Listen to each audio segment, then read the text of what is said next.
दोस्तों नमस्कार।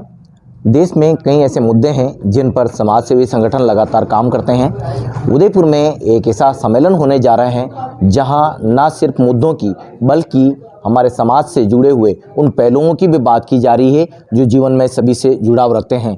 पानी के मुद्दे की बात करें या वैल्यू एडिड एजुकेशन की बात करें, ये सभी से महत्वपूर्ण बात हो जाती है। इसी के लिए एक सम्मेलन का आयोजन किया जा रहा है। हमारे साथ में राष्ट्रीय अध्यक्ष और प्रदेश अध्यक्ष दोनों मौजूद हैं। दोनों से बारी बारी से बात करेंगे, जानेंगे किस तरह से इस संगठन की शुरुआत हुई, अभी जो मुद्दे हैं वो क्या हैं। सर, सबसे पहले तो यही है, सम्मेलन में जो मुद्दे रखे जा रहे हैं उसको लेकर क्या कहना चाहिए? देखिए, भारतीय जैन संगठन पिछले 37 वर्षों से जैन समाज के परम आदरणीय शांतिलाल जी मूथा के मार्गदर्शन में स्थापित की गई एक देशव्यापी संस्था, जो आज देश के अलग अलग कई राज्यों में कार्यकर्ताओं के माध्यम से अलग अलग मुद्दों पर काम कर रही है जी। 17 और 18 दिसंबर का जो उदयपुर का नेशनल कन्वेंशन है, यहाँ पर बीजेएस के माध्यम से राष्ट्रव्यापी अभियान के रूप में 100 जिलों में जल संरक्षण का काम और आने वाले समय में हमारे नन्हे मुन्ने बच्चों के अंदर किस तरीके से वैल्यू को हम इनकलकेट कर सकें, इसके लिए जो मूल्य आधारित शिक्षा है जो महाराष्ट्र और गोवा के सरकारी स्कूलों में चल रही है, वो राष्ट्रव्यापी स्कूल्स में, देश के सारे स्कूल्स में कैसे पहुंचे, इन सारे विषय पर चिंतन आने वाले 17 और 18 दिसंबर को होने वाला है। सामाजिक मुद्दे, जैसे आपने कहा, बदलते हुए समाज के इस परिवेश में परिवार और विवाह दोनों के लिए हमारी चिंताएं बढ़ती जा रही है। कोई भी समाज का वर्ग इन सब चीज़ों से अछूता नहीं है, इंक्लूडिंग हमारा जैन समाज। तो इन सारी समस्याओं के लिए हम कैसे इम्प्लीमेंटेबल सॉल्यूशन ला सकते हैं, कैसे समस्याओं से हम निजात पा सकते हैं, कैसे समस्याओं को कम कर सकते हैं, इन सारे विषयों पर चिंतन विचार के बाद में बीजेएस ने कई सारे मॉड्यूल और प्रोग्राम डिज़ाइन किए। वो सारे प्रोग्राम्स को हम सदन के अंदर प्रेजेंट करेंगे और वहाँ से पूरे देश भर से कार्यकर्ता अपने अपने शहरों में इसको लेकर जाएंगे। सर, पानी के लिए जन जागृति तो होती है, लेकिन हमेशा अब यही कहा जाने लगा कि यदि विश्व युद्ध होता है वो तीसरा विश्व युद्ध पानी के नाम पर होगा। ये सुनकर, ये देखकर, और आप जो मिशन लेकर चल रहे हैं उसको क्या सोचते हैं?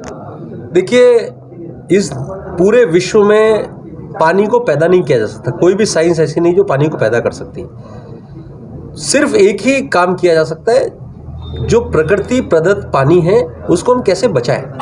जिस तरीके से पुराने समय में हमारे नदी, नाले, तालाब, बावड़ी हुआ करती थी, वो सारे समय के साथ में खत्म हो गई। हमने एक मिशन हाथ में लिया कि किस तरीके से जल संरक्षण के इस काम को करने के लिए जो पानी आता है उसको हम स्टोर करके रख सकें। स्टोर करके रखने से वहाँ के गांव वालों के लिए पानी काम आएगा, कृषि के लिए काम आएगा और नीचे का ग्राउंड वाटर भी रिचार्ज होगा। इसके लिए पुराने जल स्रोतों का पुनरुद्धार करना, उनको रीजनरेट करना, और उसके अंदर से जो मिट्टी निकलती है वो बहुत उपजाऊ होती है, फर्टाइल होती है। उस मिट्टी को किसान अपने खेत में लेके जाके उसकी उपजाऊ भी बढ़े, उपजाऊ दर बढ़े, उसकी लैंड भी फर्टाइल बने। तो ये एक बहुत ही शानदार कॉन्सेप्ट बना है। निश्चित तौर से आपने ठीक कहा, पानी आने वाले समय की एक बहुत ही विकट समस्या हमारे सामने आने वाली है। सिर्फ पानी का बचाव ही उपचार है। पानी को कैसे बचाया जा सकता है, उसके लिए अलग अलग क्षेत्रों में लोग काम कर रहे हैं। हमने पुराने जल स्रोतों को पुनर्जीवित करने का काम हमने अपने हाथ में लिया जी। तो देखिए दोस्तों, ये जो मिशन है ये संगठन के द्वारा लगातार चलाया जा रहा है। इसी को लेकर ये सम्मेलन आयोजित किया जा रहा है। हम राजकुमार पतावत जी से भी जानते हैं इनका क्या कुछ कहना है। सर, समाज की कई गतिविधि रहती है, लेकिन इस सम्मेलन के पीछे का क्या उद्देश्य देख रहे हैं और खासकर युवा लोगों में किस तरह की जागृति अभी तक देखने को मिली है? भारतीय जैन संगठन केवल मात्र एक संगठन नहीं बल्कि वैचारिक क्रांति है, और इस वैचारिक क्रांति को सूत्रपात करने के लिए होने वाले 2 दिवसीय अधिवेशन एक मील का पत्थर साबित होगा। समाज में कई कुरीतियाँ प्रतिस्थापित हैं। विशेष रूप से माता पिताओं की चिंता हमारे बच्चे बच्चियों की है, और उन बच्चों को एम्पावर्ड करने के लिए BJS smart girl training programme.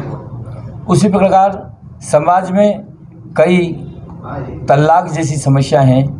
उन तलाक जैसी समस्याओं के लिए हमने हैप्पी फैमिली जैसा प्रोग्राम भी चालू किया है। हैप्पी फैमिली प्रोग्राम के साथ साथ किस प्रकार हम समाज में क्रांति ला सकें, इसलिए छोटे बच्चों के कैरियर काउंसलिंग का कार्यक्रम, डिजिटलाइजेशन के इस युग में किस प्रकार हमारी पीढ़ी अपने बिजनेस को डेवलप कर सके, वो जॉब टेकर ना होकर जॉब क्रिएटर बन सके, ऐसी अनेक समस्याओं पर जैन समाज को जो माइनॉरिटी स्टेटस का बेनिफिट मिला है, उस बेनिफिट को जन जन तक कैसे पहुंचाया जा सके।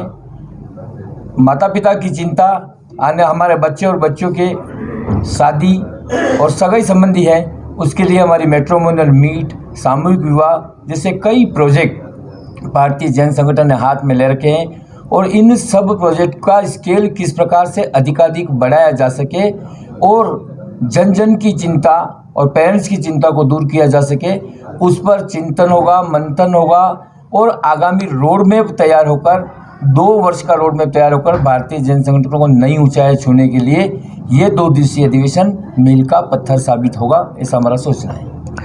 अभी तक के जो सम्मेलन हुए हैं उससे किस तरह से अलग हैं और इस सम्मेलन में भी कौन कौन लोग आ रहे हैं? 2 दिवसीय अधिवेशन कोरोना पेंडेमिक के कारण 4 वर्ष के बाद हो रहा है। किसी भी संस्था का कोई अधिवेशन जो होता है, पिछले समय में किए गए कार्यों और आगामी किए जाने वाले कार्यों के रोड मैप को तैयार करने का काम होता है। हम इस अधिवेशन में जो देश भर से 3200 से अधिक प्रतिनिधि इस अधिवेशन में उपस्थित होंगे, उनके साथ इस प्रकार का चिंतन मंथन करेंगे कि जो पिछले हमने कार्य किए हैं उस स्केल को किस प्रकार से बढ़ाया जा सके। आपका प्रश्न है कि किस प्रकार से ये भिन्न होगा, तो इस अधिवेशन में न केवल जैन समाज वरन जन जन समाज को हमने साथ में लेकर राष्ट्र निर्माण में किस तरह से भारतीय जैन संगठन उपयोगी साबित हो सके, उसके मुद्दे लिए और उन्हीं मुद्दों के कारण हमने वाटर रैली वाला कार्यक्रम और वाटर के लिए जो सरकार द्वारा जो MOU किया जा रहा है, किसी निजी स्वयंसेवी संस्था द्वारा शासन प्रशासन के साथ 100 जिलों का MOU करना अपने आप में सरकार इस संगठन पर कितना विश्वास दर्शाती है, ये भी साबित करता है। वैल्यू एडेड एजुकेशन के बारे में जहाँ तक बात है, गोवा और महाराष्ट्र सरकार ने इसको लागू कर रखा है। हम चाहते हैं संपूर्ण भारत में ये वैल्यू एडेड एजुकेशन का पाठ्यक्रम प्रारंभ हो और हमारी आने वाली पीढ़ी जो पाश्चात्य संस्कृति में और मोबाइल के लत के कारण इधर उधर भटक रही है, उसको हम थोड़ा आगे बढ़ा सकें और उसके लिए हम कुछ कर सकें। ये हमारा प्रयास आगामी 2 वर्षों में रहेगा। देखिए, कोविड एक ऐसा पेंडेमिक था जिसके बारे में कोई बुक में, कोई मैनुअल में जिक्र नहीं था जी। हमारा ऐसा मानना है, BJS का ऐसा मानना है कि कोई भी विपदा निश्चित तौर से संभावनाएं लेकर आती है और भारतीय जैन संगठन ने कोविड में भी संभावनाएं खोजने का काम किया। कोविड के समय में BJS ने पूरे देश भर में डॉक्टर एट डोर स्टेप के माध्यम से लाखों लोगों तक पहुंचने का प्रयास किया, उनको मेडिकल हेल्प पहुंचाने का प्रयास किया।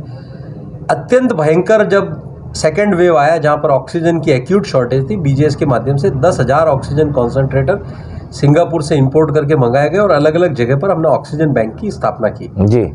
हमारा ऐसा मानना है, समाज ने इस बात पर लक्ष्य करना चाहिए कि बिखरने का नहीं, निखरने का वक्त है जी। और BJS ने इस पूरे पैंडेमिक के अंदर एक निश्चय किया है कि BJS यहाँ से आगे नए स्वरूप में निखर कर लोगों के सामने आएगा। और मैं आम जन से भी कहना चाहता हूँ, समस्याओं से घबराए नहीं, समस्याओं का मुकाबला करें। ऊपर वाले की इच्छा के बिना कुछ होता नहीं है और ऊपर वाले ने कोई समस्या हमारे सामने भेजी है तो निश्चित तौर से उनको ये मालूम है कि हमारी ये जनता इन समस्याओं से निजात पा सकती है, हमारे में क्षमता है, इसके लिए हमारे सामने समस्या आती है। तो ऐसी समस्याओं से हमें घबराना नहीं चाहिए और नए स्वरूप में निखर कर हम सब ने बाहर आना चाहिए, ऐसा हमारा मानना है जी। सर, वैल्यू एडिड एजुकेशन की ज़रूरत क्यों पड़ रही है समाज में? देखिए, तेज़ी से मूल्यों में गिरावट आ रही है जी। जिस तरीके से सामाजिक चित्र बदल रहा है, जिस तरीके से अलग अलग बच्चों को, यंग जनरेशन्स को टेक्नोलॉजी के माध्यम से, सोशल मीडिया के माध्यम से एक नए ज़माने से रूबरू होने का, एक्सपोज्ड होने का मौका मिल रहा है। तो बेसिकली ऐसा देखा जाए तो आने वाले समय में मटेरियल से चीज़ें सीखने का प्रयास कर रहे हैं। पहले हमारे घर के बुजुर्ग हमें चीज़ें सिखाते थे जी। आज घर के बुजुर्ग सिखाने की बजाय एक मटेरियल, एक पदार्थ जिसको मोबाइल कह सकते हैं, जिसको हम टीवी कह सकते हैं, वो हमारे माइंड को डिज़ाइन करने का काम कर रहा है। ये बहुत गंभीर चिंता का विषय है। और एक बात मैं यह समाज को जागरूक करना चाहूँगा कि आने वाले 15 साल समाज के लिए अत्यंत जागरूक रहने का समय है। बिकॉज ये वाली पीढ़ी का जिस तरीके से टेक्नोलॉजी के माध्यम से और टेक्नोलॉजी और सोशल मीडिया प्लेटफॉर्म के माध्यम से जिस तरीके से नेगेटिविटी पर्क्यूलेट हो रही है माइंड के अंदर, ये बचाव करने का वक्त है।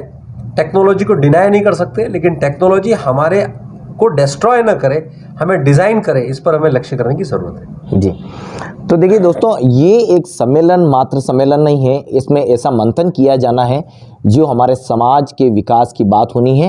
बीजेस द्वारा होने वाले ये 2 दिवसीय अधिवेशन, जी, जैसा कि मैंने कहा कि बीजेस संगठन नहीं एक विचार है और वैचारिक क्रांति को जन जन तक पहुंचाने के लिए इस 2 दिवसीय अधिवेशन में एक वाटर रैली का आयोजन किया जा रहा है, जिससे जन जन तक ये जागरूकता पैदा हो कि किस प्रकार से पानी को बचाया नहीं गया तो आने वाला भविष्य हमारा खतरे में पड़ सकता है। जिन 100 जिलों में हमने भारत सरकार के द्वारा MOU किया है, जी, उस रैली में उन 100 जिलों की झांकियाँ होगी और उन झांकियों को इस प्रकार से प्रदर्शित किया जा रहा है कि उन 100 जिलों में वर्तमान में पानी की क्या स्थिति है, और जब बीजेस जल संवर्धन का भारत सरकार के साथ पूर्ण काम कर लेगी तो उस समय उन जिलों की क्या स्थिति रहेगी।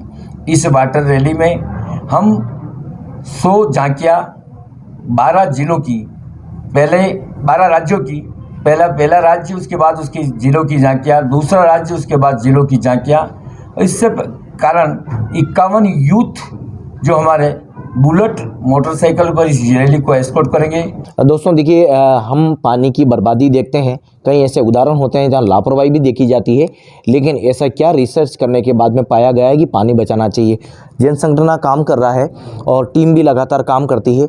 ऐसा क्या रिसर्च सामने आया कि हम 100 जिलों में इस प्रोजेक्ट को तौर पर और फिर पूरे देश के लिए भी इसको एक मंथन और एक विचार का मंच बना रहे हैं। देखिए, आज से 20-25 साल पहले जब मैं स्कूल में था, जी, तब 100 फीट पे पानी मिलता था।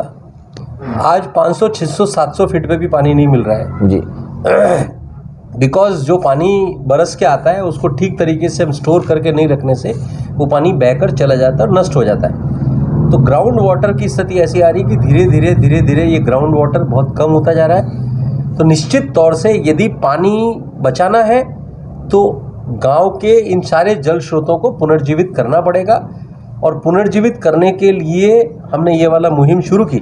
आपने एक प्रश्न किया कि इसको क्या करने की ज़रूरत है। आप सारे गवर्नमेंट्स के डेटा देखिए कि किस तरीके से वाटर लेवल तेज़ी से गिर रहा है जी, और तेज़ी से गिरने वाले इस वाटर लेवल को निश्चित तौर से बचाना है, नहीं तो पूरी सृष्टि और पूरी मानवता ही स्टेक पर आ जाएगी।